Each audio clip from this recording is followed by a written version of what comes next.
Le Grand Matin Sud Radio, 7h-10h, Maxime Liédo. 8h10, vous êtes sur Sud Radio. On va continuer à se parler avec Chloé Morin. Bonjour. Bonjour.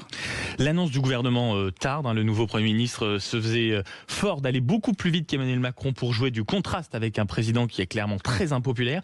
Et finalement, il traîne, mais alors tout autant. Et donc en attendant, il y a la question qui se pose. Est-ce que François Bayrou va durer plus longtemps que Michel Barnier? Il est permis d'en douter fortement. Revenons sur les étapes précédentes. François Bayrou a reçu tous les partis représentés à l'Assemblée nationale, y compris le RN. Alors c'est vrai que la gauche hors LFI, c'était juste la gauche hors LFI, puisque LFI avait décliné l'invitation. Donc on aurait pu imaginer à ce moment-là qu'il aurait à cœur de céder des choses aux socialistes pour s'assurer leur non-censure. Ils avaient, je le rappelle, annoncé dès le départ qu'ils ne participeraient pas au gouvernement, mais que la non-censure était possible. Ce qui est très étonnant, c'est que François Bayrou a attendu une semaine entière après sa nomination pour concéder une rediscussion de la réforme des retraites qui s'étalerait sur 9 mois. Jeudi dernier. C'est ça, jeudi dernier.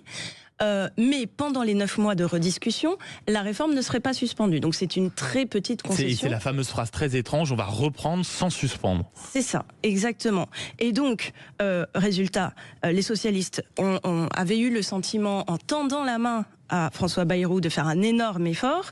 Et du coup, ils sont furieux parce qu'ils ont obtenu très peu de choses. Et en plus, ils ont l'air ridicules aux yeux des Insoumis qui avaient annoncé dès le départ qu'il était illusoire d'attendre quoi que ce soit de François Bayrou.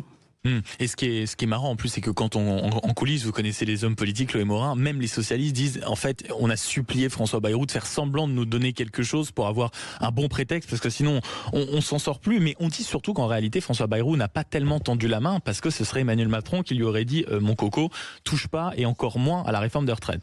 Oui, c'est une idée qui est extrêmement répandue. Alors c'est vrai que Emmanuel Macron est tellement impopulaire qu'on lui fait porter énormément de responsabilités qui sont pas forcément les siennes, mais en l'occurrence, j'ai vérifié, et donc l'Élysée déclare s'en tenir toujours à la même ligne, à savoir le président préside, le Premier ministre gouverne et le gouvernement gouverne.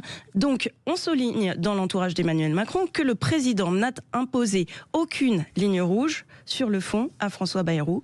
Donc si François Bayrou ne veut rien céder à la gauche, c'est entièrement de son propre fait. Et du fait aussi, il ne faut pas l'oublier, d'une partie de son socle parlementaire, puisque par exemple, Le Monde nous apprenait il y a quelques jours que Gabriel Attal ne voulait surtout pas rediscuter la réforme des retraites. Et du Monde, il en sera question dans quelques instants, juste après votre chronique, Chloé Morin, parce qu'il y a une certaine série sur Emmanuel Macron grandement commentée.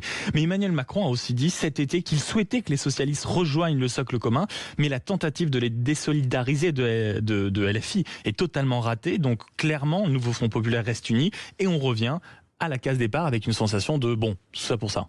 Exactement. Et les mêmes causes risquent bien de produire les mêmes effets. Comme Michel Barnier, François Bayrou n'aura pas su convaincre la gauche dite de gouvernement de sortir de l'opposition. Comme Barnier, Bayrou est donc à la merci de Marine Le Pen. Et le jour où elle estimera opportun de baisser le pouce, il sera censuré et il faudra recommencer le fastidieux processus de nomination, de négociation, de discussion, etc., etc. La politique ces temps derniers ressemble vraiment à un jour sans fin. Un jour sans fin, et ça correspond à ce qu'on a mis sur les réseaux sociaux et où vous pouvez nous appeler aussi 0826 300 300. La question du jour est la suivante. Est-ce qu'on reprend les mêmes pour recommencer et en plus pour ne rien faire? Ça fait quand même beaucoup de temps pour pas grand chose. Merci beaucoup Chloé Morin.